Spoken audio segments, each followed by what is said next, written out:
Assalamualaikum warahmatullahi wabarakatuh.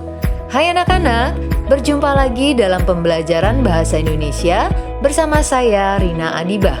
Semoga kita semua selalu dalam keadaan sehat walafiat dan tetap semangat dalam belajar meskipun dari rumah. Yuk awali pembelajaran kita dengan membaca basmalah. Bismillahirrahmanirrahim. Semoga pembelajaran hari ini diberikan kemudahan untuk memahaminya. Baiklah anak-anak, materi kita hari ini masih tentang cerita inspiratif, yaitu bagaimana mengungkapkan gagasan dalam bentuk cerita inspiratif. Materi pembahasannya adalah yang pertama, mengembangkan cerita inspiratif, yang kedua, menyusun teks cerita inspiratif, dan yang ketiga, menceritakan teks inspiratif secara lisan. Satu persatu akan kita bahas. Kita mulai dari materi yang pertama, yaitu mengembangkan cerita inspiratif. Mengembangkan cerita inspiratif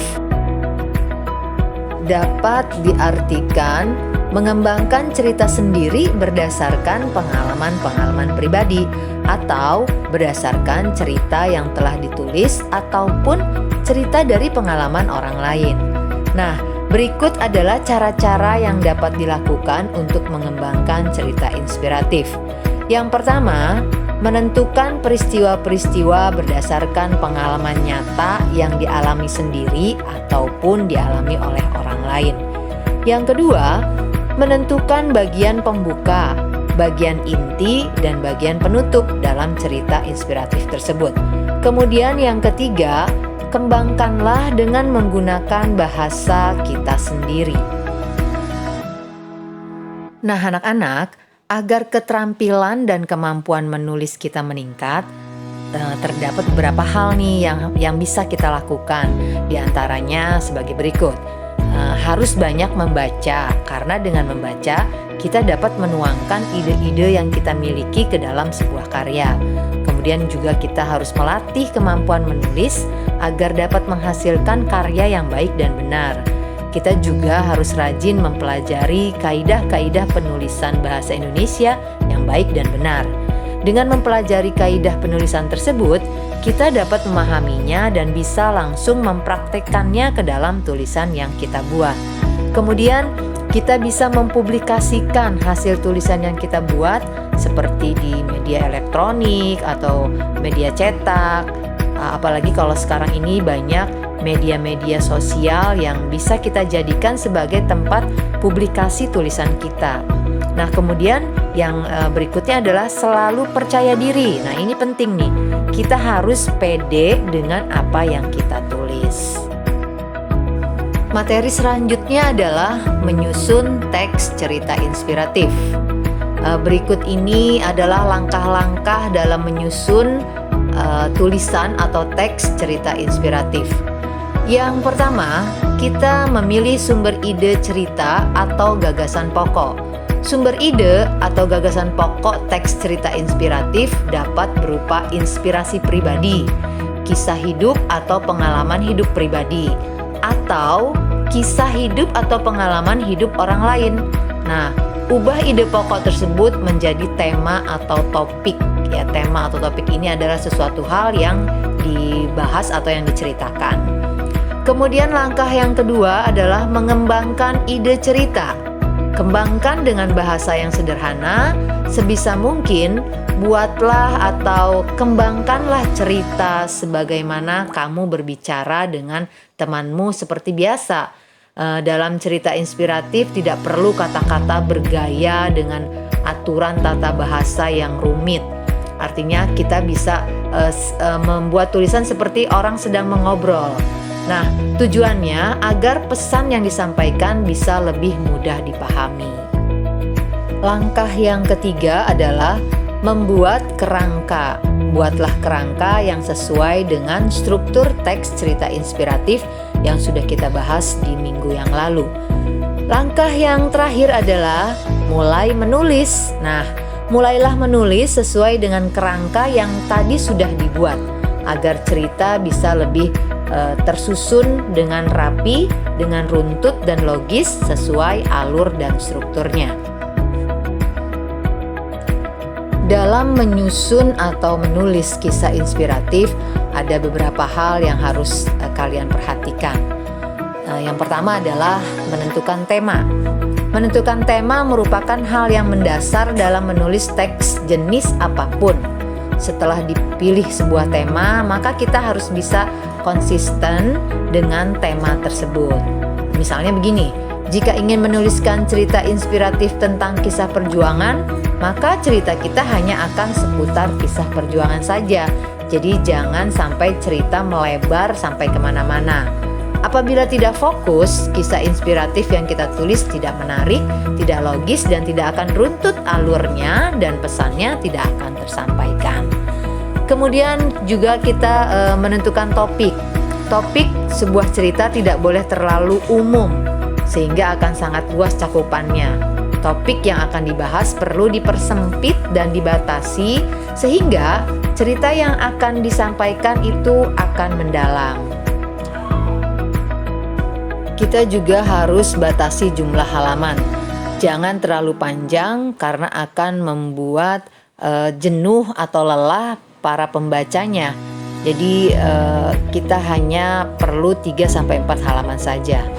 Kemudian batasi juga paragrafnya, maksimal dalam satu paragraf itu 5-6 baris saja. Dan kemudian juga harus memperhatikan membuat kerangka teks cerita inspiratif yang sesuai dengan struktur teks cerita inspiratif. Yang berikutnya adalah pemilihan judul. Berilah judul yang menarik pada teks cerita yang kita tulis. Selain judul yang menarik, judul juga harus memuat keseluruhan cerita atau alur teks yang kita tulis. Kemudian kita juga harus memperhatikan membuat paragraf pertama yang menarik. Paragraf pertama yang menarik akan membuat pembaca menjadi penasaran sehingga ingin terus melanjutkan membaca cerita yang kita tulis. Dan kemudian di akhir cerita atau ending harus dibuat secara istimewa. Ending yang tidak memukau atau tidak istimewa itu tidak akan membekas di pikiran dan hati pembaca sehingga tidak bisa membawa hikmah atau inspirasi. Hal yang harus diperhatikan yang tidak kalah pentingnya adalah baca kembali teks cerita inspirasi yang sudah diselesaikan kalian tulis. Kemudian sempurnakanlah hal-hal yang menurut kalian masih kurang nih dan perbaiki segala penulisannya. Kemudian baca lagi berulang-ulang sampai kalian benar-benar dapat merasakan inspirasi yang terdapat dalam teks yang kalian tulis itu. Nah, anak-anak, setelah kita mengetahui bagaimana menyampaikan gagasan atau ide cerita dalam bentuk tulisan dalam cerita inspiratif, kita juga dapat menceritakan cerita inspiratif secara lisan. Nah, untuk menceritakan teks cerita inspiratif secara lisan, ada hal-hal yang harus kita lakukan. Yang pertama adalah pahamilah isi cerita inspiratif dengan seksama. Kemudian hafalkan dan ingat-ingat bagian-bagian yang penting. Hafalkan juga tokoh-tokohnya beserta karakternya. Perhatikan penampilan dan gerakan tubuh. Mulailah bercerita dengan gaya yang tidak dibuat-buat, natural saja. Perhatikan intonasi, irama, artikulasi, dan lafalnya sehingga jelas didengar. Kemudian gunakan gerakan tubuh lain seperti wajah, mata, lengan untuk mendukung cerita yang kita sampaikan. Ceritakan bagian pembukaannya, bagian inti, dan penutup secara berurut. Dan akhiri dengan penutup cerita yang santun.